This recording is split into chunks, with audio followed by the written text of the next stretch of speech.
Hello pilots, this is Craig Gam with Paraglider Service USA. Today I'm going to go over some ideas to pass along in regards to paraglider line strength tests. So this is kind of an example.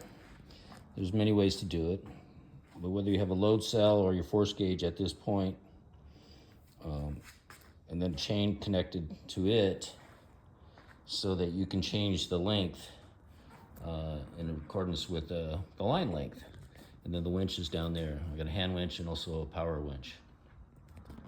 And that's where the line's gonna fling. So whether you got a cable or a strap at your hand winch, when the line does break, it's gonna fling back this direction. It's not gonna fling back towards the force gauge or the load cell. So the chain the chain, it's just gonna stay right there, fine. So here's my hand crank system. Give you an example. It's got a strap.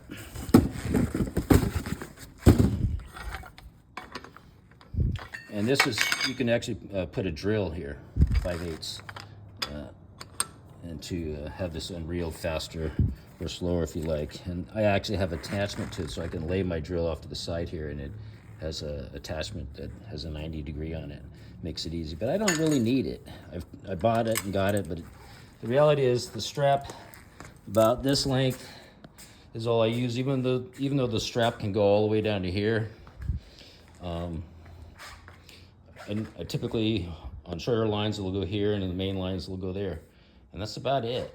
That's the only movement I have that is from point A to point B, and then I start cranking it until the line breaks. And that's it. And I adjust the length with this chain scenario. And the main lines will actually connect right here. I'll have a carabiner this size that's on the risers here, right, connecting to the load cell, and that's where the main line will connect there. And then it'll go all the way down, and connect to the million rep PD that's the size on your risers down here. But when you're pulling this, you can't just leave the strap just like that. You can, but what you're going to find is when it breaks, it's going to fling back and hit things. And so what I do is I take a pad and I'll put it down like that, and I'll put this on it, and I actually grab this 10-pound weight here like that. And that way, when it does break, it just runs into this pad. It doesn't come back and get me or anything else. And so this is the 40-to-1 gear ratio. So pulling braking lines up to 500 kilograms is easy to do by hand. And this is the right speed. I have the winch here also, but the speed of it, even though I do it intermittently, is just a tad too fast for the EN's 921 standard. There's another way to go about this too. If you don't have securing it in the garage, I have 2 trees out there. The tree closer was for the midlines, and the tree that's a little bit further I use for the main lines. They're just lemon trees. And I have a specific strap that I had wrapped around the tree, and then I hooked the force gauge there. And then I had the winch mounted here and turn that direction, and then I'd pull them this way. And so that's another example.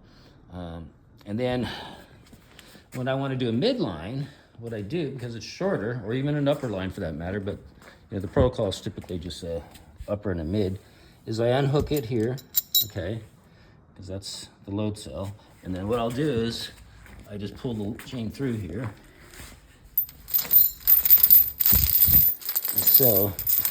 And this connection right here, obviously I can move it in any length I want, but what I've found after doing this for so long, a few years, is that one location, and I just adjust the strap to about 2-3 feet, is ideal for 90% of the mid lines. And that location there to the strap is working for 90% of the main lines.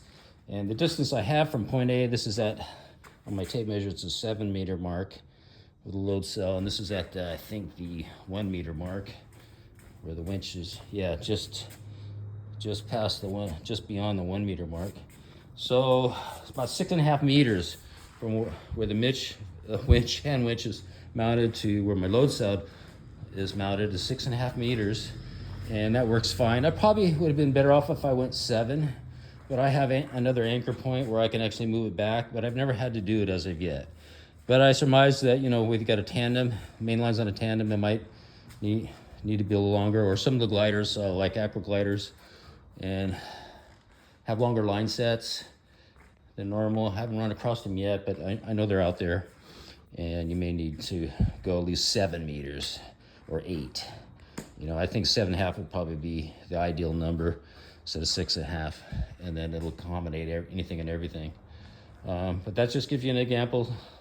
And if I have, you know, an upper line, I could actually relocate that, or just add another couple carabines to stair step down to, you know, the Malian repeat PED size that's on your risers, and, you know, and get it even closer, you know, for shorter lines, you know, upper lines. And now I just move the strap up and back, and this, and use that mount there, over there for the main line, this one for the mid line, and somewhere in here for an upper line. Or I could actually just use that same thing and just extend the strap more, that's all. But you'll see on these type of straps, these are not like a boat witch where you have a release mechanism where you can release it and just pull it.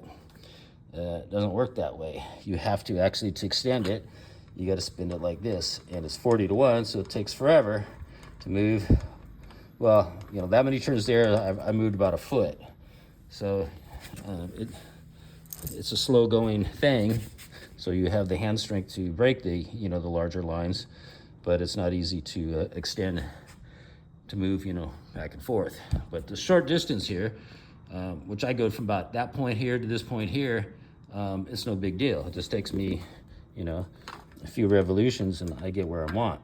And then also I have the Jarrell sequence where I can do it faster if need be. But just to give you an idea, I mean, you could always go the power winch and maybe find one that goes slower than mine, DC powered, and I just hook it to a car battery, not a car battery, but a car battery charger, and that's how that thing operates. And but I think this is the best scenario because you got a slow, steady speed, and that's what the standard requires. So if you got any questions, give me a holler. I'm sure you may have some better ideas, but I just want to give the example of the tree scenario, and then the chain scenario here with the strap, and what happens when it breaks. So I just put my foot up here like this, and I just start cranking, you know, and this will get tension on it and get a little, about that much airborne, because this is that far off the ground, so it wants to do the same when the line's under tension. And then when it flips back,